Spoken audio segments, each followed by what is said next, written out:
நீ சொந்தமா கடை வச்சிருந்தியாமா? இப்போ இல்லண்ணா, அது ஒரு காலம். ஒரு 30 வருஷம் இருக்குமாமா நீ கடையை காலி பண்ணி? அண்ணா 4 மாசம் தானே ஆச்சு. சரி சரி சரி சரி சரிம்மா. அப்ப இனிமே உன் முதலாளி கிட்ட பேசவே கூடாதுமா.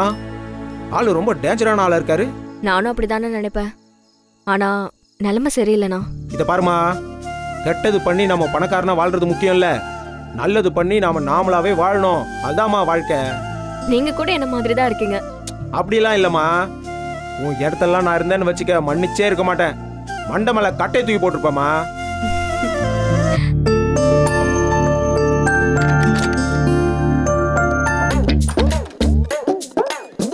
அண்ணா நீங்க கிளம்புங்க, அப்புறம் பேசலாம். இருமா, கட்டை எடுத்து அவன் மண்டையை உடைச்சிட்டு வந்துடுறேன். போங்கண்ணா, போங்க போங்க போங்க. சரிம்மா.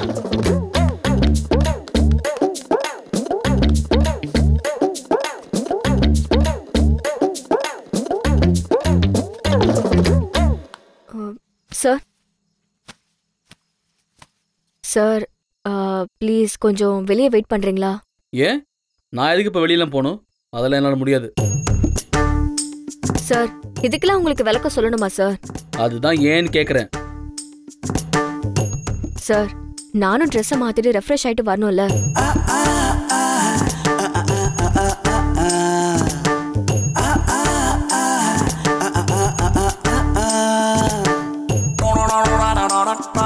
சார் நீங்க சொன்ன உடனே நான் வெளியே போய் நின்னல, இப்ப நானும் சொல்றேன், நீங்களும் வெளில போய் நில்லுங்க. ஈகோ பார்க்காதீங்க சார். சார் இதுக்கு எதுக்கு சார் இவ்ளோ தயக்கம்? Please sir. சரி சரி, வெளியே போறேன், தள்ளு. போங்க போங்க போங்க சார், போங்க.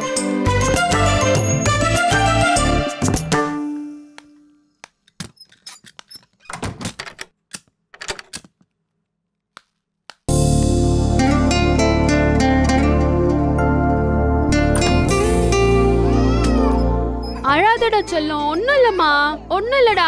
சரி சரி சரி சரி, அம்மா இருக்கல்ல, அழாதுமா. இங்க பாரு, இங்க பாருங்க, இங்க பாருங்க. ஒண்ணும் இல்லடா செல்லக்குட்டி. ஜோ ஜோ ஜோ, ஒண்ணும் இல்லம்மா. பாவம் சார் அந்த குழந்தை. ஆமாமா, ஒரு டிஸ்டர்பன்ஸா இருக்கு. சார் ஏன் சார் குழந்தை ஏன் சலிச்சுக்கிறீங்க? பாவம் சார். நம்மளாலே இந்த சூழ்நிலையை சமாளிக்க முடியல, குழந்தையால முடியுமா? உள்ளுக்குள்ள அதுக்கு என்ன செய்யுதோ. பட்டு செல்லம், இங்க பாருமா, இங்க பாருமா. அக்கா என்னாச்சுக்கா குழந்தைக்கு? தெரியலம்மா, பசியா இருக்குன்னு பழம் ஊட்டினேன், அதை கூட சாப்பிட மாட்டேங்கிறா. என்கிட்ட கொடுங்க, என்கிட்ட வர சொல்லும். வா வா வா வா. பாப்பாக்கு என்ன வேணும்? அழக்கூடாது, செல்லல. செல்லக்குட்டி இங்க பாருங்க, பாப்பாக்கு சாக்லேட் வேணுமா? அழக்கூடாது சரியா? செல்லக்குட்டில அம்மா பாவம் இல்ல, நீங்க அழுதா உங்க மனசு கஷ்டப்படும் பாத்தியா? அக்கா ஒரு பாட்டு பாடுறேன்.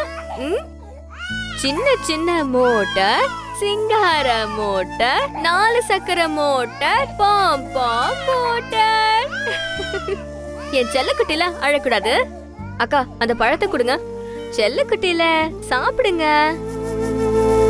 செல்லக்குட்டில சாப்பிடு குட்டி. பரவாயில்லையே, பெத்த அம்மா விட ஒரு குழந்தை எப்படி சமாதானப்படுத்தணும்னு உனக்கு தெரிஞ்சிருக்கே. சாப்பிடவே மாட்டான்னு அடம் பிடிச்சிட்டு இருந்தா, நீ சாப்பிடவும் வச்சு குழந்தைய நல்லா தூங்கவும் வச்சுட்ட. எல்லா குழந்தைங்களுக்கும் பாட்டு பிடிக்கும்க்கா. நம்மளை விட குழந்தைங்க ரொம்ப ரசனையானவங்க. பாட்டு சத்தம் மட்டும் இல்லாம பறவைங்களோட சத்தத்தை கூட குழந்தைங்க ரசிக்கும். நாம தான் குழந்தைங்களுக்கு ஒண்ணுமே தெரியாது அப்படின்னு சொல்லி அவங்கள ஒரு சின்ன வட்டத்துக்குள்ள சுருக்கிறோம். ஆமாமா, பெரிய பீடியாட்ரிஷியன் எல்லாம் தெரிஞ்ச மாதிரியே பேசுவா. இந்தாங்கக்கா குழந்தை வாங்கிக்கோங்க.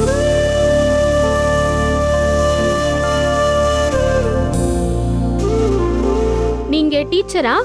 ஏங்கா அப்படி கேக்குறீங்க? இல்ல நல்லா பேசுறீங்க, பாடுறீங்களேன்னு கேட்டேன். நான் டீச்சர்லாம் இல்லக்கா, டெய்லர். பெரிய டெய்லர். இதெல்லாம் சின்ன வயசுல படிச்சது. இந்த மாதிரி சூழ்நிலையில மனசு விட்டு நம்ம பேசினா இல்ல பாடுனா மனசு லேசாயிடும். உங்களுக்கு நல்ல ஞாபக சக்திமா.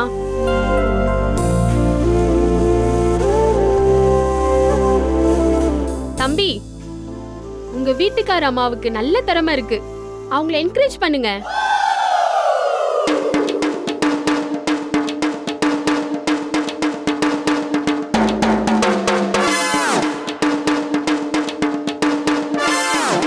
சார் சார் இருங்க, நானே சொல்லிடுறேன். இங்க பாருங்கக்கா, நீங்க நினைக்கிற மாதிரிலாம் ஒண்ணும் கிடையாது.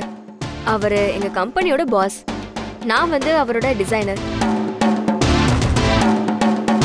அக்கா, நீங்க சொன்ன உறவு முறைய வாபஸ் வாங்கிக்கோங்க. அவரு என்ன மாதிரி ஒரு சாதாரண டெய்லரை கார்ல ஏத்துறதே கஷ்டம்னு நினைப்பாரு. இதுல நீங்க சொல்ற மாதிரிலாம் நடக்குமா? அதுக்கெல்லாம் வாய்ப்பே இல்லை. அப்புறம் இன்னொரு விஷயம்க்கா, நீங்க சொன்ன விஷயம் எனக்கே பிடிக்கல.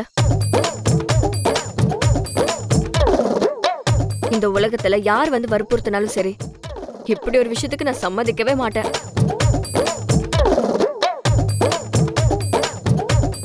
என்ன சார், ஓகே தானே?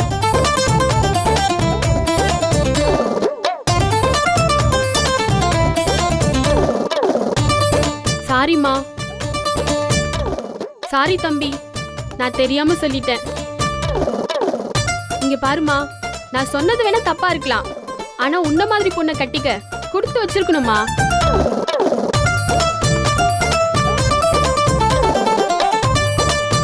இந்த காலத்து பொண்ணுங்க குழந்தை பெத்துக்கிறதுக்கும் வளர்க்கறதுக்கும் ரொம்ப யோசிக்கிறாங்க. ஆனா நீ எங்க குழந்தைன்னு கூட பார்க்காம தூக்கி பாட்டு பாடி இந்த பழத்தை ஊட்டி அப்படியே அழகா தூங்க வச்சுட்ட. நீ அருமையா குடும்பம் நடத்துவமா?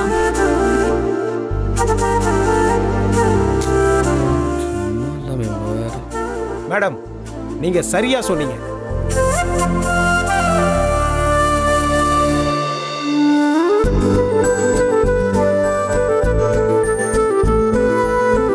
அண்ணா, ஒரே ஒரு பழம் தான் இருந்தது, அதையும் குழந்தைக்கு ஊட்டிட்டேன். எங்களுக்கு சாப்பிடறதுக்கு எதுவும் இல்ல.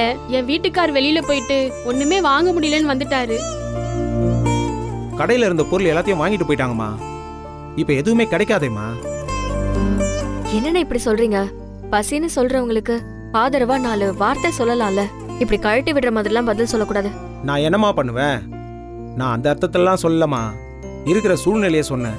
அக்கா, நீங்க தப்பா நினைக்கலனா எங்க கிட்ட பழமும் பிஸ்கெட்டும் இருக்கு, நான் அதை வேணா தரட்டுமா? இல்ல, உங்களுக்கு வச்சிருக்கிறத எங்களுக்கு கொடுத்துட்டா நீங்க என்ன பண்ணுவீங்க? பரவாயில்லக்கா, நாங்க எப்படியாவது சமாளிச்சுக்கிறோம். இருங்க, நான் எடுத்துட்டு வரேன்.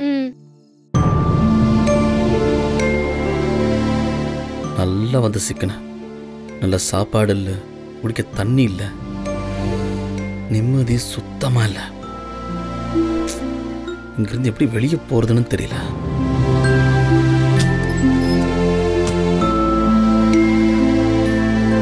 என்ன ஏதோ நியூஸோட வர போல இருக்கு சார். அந்த அம்மாவும் ஹஸ்பண்டும் ஒன்னும் சாப்பிடலையா? பாவம், பசியில இருப்பாங்க போல தெரியுது. இந்த பிஸ்கெட்டையும் பழத்தையும் அவங்களுக்கு கொடுக்கலான்னு இருக்க. உங்களுக்கு வேணும்னு சொன்னீங்கன்னா நான் கொஞ்சம் வச்சுட்டு போயிடுவேன். அதான் கொடுக்கணும் முடிவு பண்ணிட்டேன்ல, அப்புறம் என்கிட்ட கேட்டுட்டு இருக்கேன். சார், நீங்களும் மத்தியானம் சாப்பிட்டதோட இருக்கீங்க, அதுக்கப்புறம் எதுவுமே சாப்பிடல. அதனால தான் சார் கேட்குறேன். நீ என்கிட்ட பெர்மிஷன் கேட்கல, தகவல் தான் சொல்ற. சார், பெர்மிஷனோ தகவலோ இதுல என்ன சார் இருக்கு? இப்ப இருக்க சூழ்நிலையில எல்லாரும் வாயும் தொண்டையையும் நினைச்சுக்கணும், அவ்வளவுதான் சார். அதோட உதவி பண்றதுக்கு மனசு மட்டும் தான் சார் முக்கியம். யாரோட அனுமதியோ எதிர்பார்க்கணும்னு அவசியம் இல்ல. நீங்க செல்வா அண்ணா கிட்ட இதெல்லாம் வேறன்னு சொன்னதால அவங்களுக்கு கொடுக்கலான்னு முடிவு பண்ணிட்டேன், அவ்வளவுதான். எல்லா நேரத்துல எல்லாருக்கும் உதவி பண்ணிட்டு இருக்க முடியாது அபி, முதல்ல அதை புரிஞ்சுக்கோ. ஏன் பண்ண முடியாது?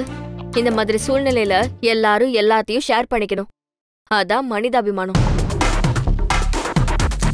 சரி, உன் இஷ்டத்துக்கு ஏதாவது பண்ணு. அப்படி தானம் தர்மம் பண்ற மாதிரி சொல்லாதீங்க சார்.